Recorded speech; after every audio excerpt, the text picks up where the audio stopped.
A WUSA 9 exclusive as the mother of an 18-year-old shot and killed by D.C. police gives her first TV interview. I really want my son back.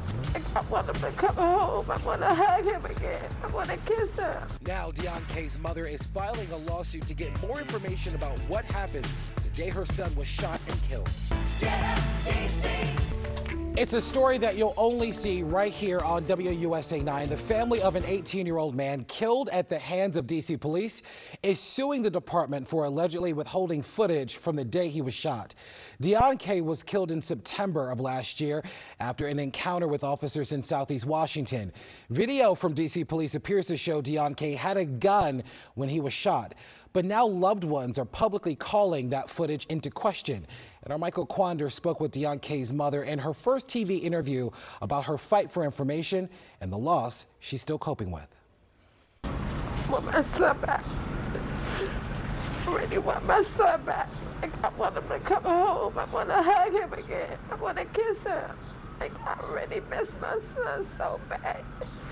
It's been more than 6 months of hurt, pain, and sleepless nights. I'm having a night thinking about him. About her son, Deon Kay. Natasha Kay's life changed. In the matter of seconds, it took a D.C. police officer to open fire on Deon in September last year. He was not no bad person at all. But police told a different story. I know that he's a validated gang member from the area, and I know that he's had multiple touches with the criminal justice system. My son wasn't in no gang.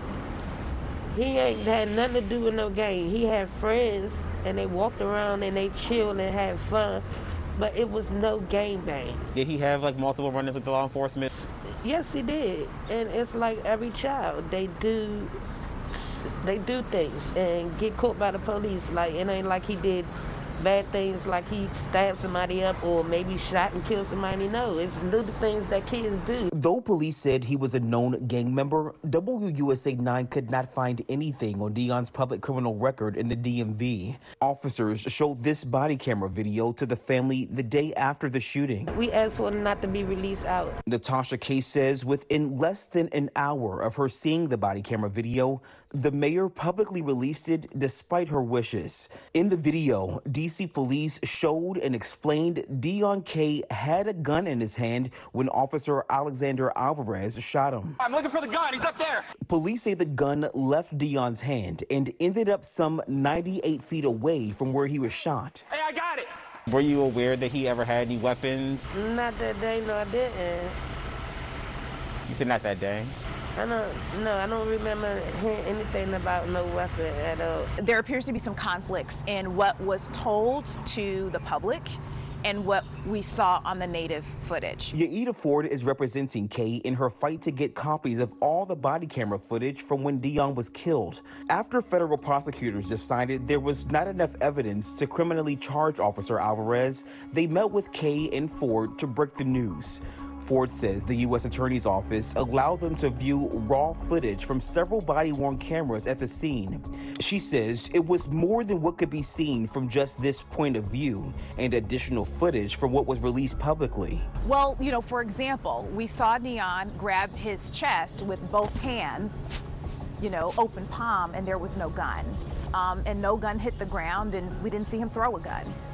So that definitely raised my tentacles. Ford requested footage from several officers' cameras on November 20th last year through a Freedom of Information Act, or FOIA request. This lawsuit, filed this month, asked for a preliminary injunction requiring D.C. police to hand over what Ford calls unlawfully withheld records, specifically pointing to footage from the officers' body-worn cameras at the scene where Deon Kay was killed. Emails within the lawsuit show Ford went back and forth with some city employees, and the FOIA office eventually wrote back that it was dealing with backlogs, and it detailed the deadline extensions afforded to it under the current public health emergency. However, Ford argues the deadline extensions have long expired. The only thing standing between Miss Kay and the truth is the footage. That's it.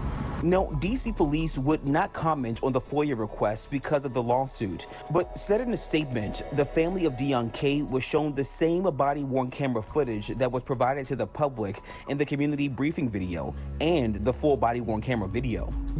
Ford and Kay are hoping to now get professionally analyzed after seeing what they believe to be a different version of the footage in private, something they say is needed to possibly help answer some lingering questions weighing heavy on this mother's heart. He was everything to me, Curtis.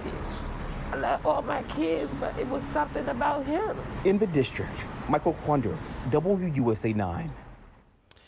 The D.C. auditor is preparing a case study on Deon Kay's killing and hopes to present the findings later this year.